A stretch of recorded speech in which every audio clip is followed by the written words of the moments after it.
How to fix Xiaomi 15 video recording not working. So let's start the video. First of all, restart your device.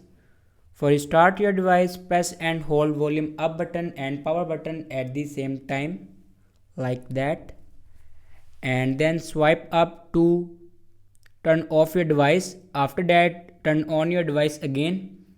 And after turn on your device, then open settings. In settings, scroll down and then click on apps. After clicking on apps, you can see the option manage apps. Now click on it and then search here camera. Now here you can see the option storage. Now click on it and now here you can clear your camera data.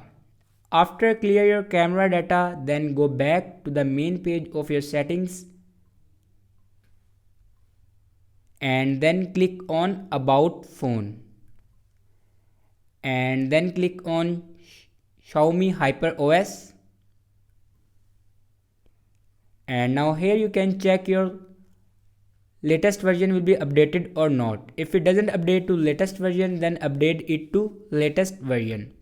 After that, your problem will be fixed. Thanks for watching this video.